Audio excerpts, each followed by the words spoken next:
Tragedi Trisakti pada tanggal 12 Mei tahun 1998 merupakan peristiwa berdarah menjelang reformasi. 4 mahasiswa Trisakti tewas ditembak di dalam kampus.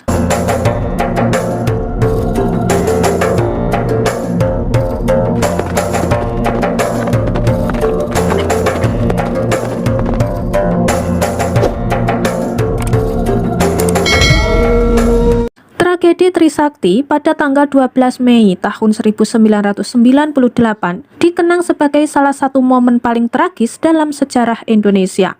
Pada hari itu, aksi demonstrasi damai mahasiswa yang menuntut Presiden Soeharto turun dari jabatannya berujung pada peristiwa yang mengguncangkan seluruh bangsa. Tragedi Trisakti, begitu peristiwa tersebut dikenal, mengakibatkan tewasnya 4 mahasiswa Universitas Trisakti di Jakarta, serta puluhan lainnya luka-luka. Peristiwa ini merupakan puncak dari ketegangan yang memuncak akibat krisis ekonomi yang melanda Indonesia, yang dimulai sejak awal tahun 1998.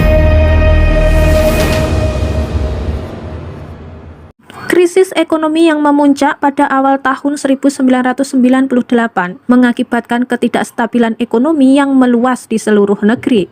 Para mahasiswa bersama dengan berbagai elemen masyarakat lainnya merasa terpanggil untuk menyuarakan ketidakpuasan mereka terhadap pemerintahan Soeharto. Dikutip dari situs Human Trisakti, dijelaskan kronologi kejadian reformasi tersebut. Pada tanggal 12 Mei tahun 1998, mahasiswa dari Universitas Trisakti bergabung dalam aksi demonstrasi damai menuju Gedung Nusantara sebagai bagian dari serangkaian protes di seluruh negeri. Akan tetapi, dalam perjalanan mereka menuju Gedung Nusantara, para mahasiswa dihadang oleh blokade dari aparat keamanan yang termasuk anggota Polri dan militer. Meskipun beberapa mahasiswa mencoba bernegosiasi dengan pihak keamanan, situasi semakin memanas ketika aparat mulai menembakkan gas air mata dan peluru karet ke arah mereka. Akibat tekanan dari aparat keamanan, para mahasiswa terpaksa mundur ke kampus mereka, yaitu Universitas Trisakti. Namun situasi semakin memburuk ketika aparat keamanan terus melakukan penembakan, bahkan di dalam area kampus. Keempat mahasiswa yang menjadi korban tewas dalam peristiwa tragis ini adalah Elang Mulia Lesmana, Heri Hertanto, Hafidin Royan, dan Hendriawan Sie.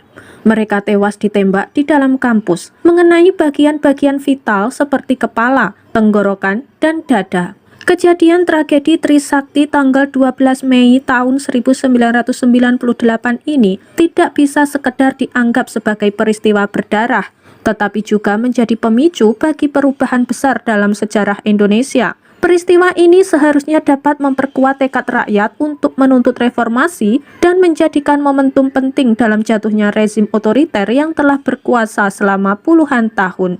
Selain itu, tragedi Trisakti juga menjadi pengingat akan pentingnya penegakan demokrasi, hak asasi manusia, dan kebebasan berpendapat dalam pembangunan bangsa. Dengan peristiwa ini, masyarakat diingatkan akan harga yang harus dibayar dalam perjuangan mencapai keadilan dan kemerdekaan sejati. Peristiwa ini tidak boleh dilupakan dan bisa dijadikan sebagai bahan refleksi agar tidak terulang kembali di masa depan. Tragedi Trisakti adalah sebuah pengingat bahwa kekuatan sejati bangsa Indonesia terletak pada persatuan, keadilan, dan semangat perubahan untuk masa depan yang lebih baik. Hingga kini, tuntutan terhadap peristiwa ini masih terus disuarakan, antara lain pada kegiatan Kamisan di depan istana untuk menuntut diusutnya pelanggaran HAM berat di negeri ini.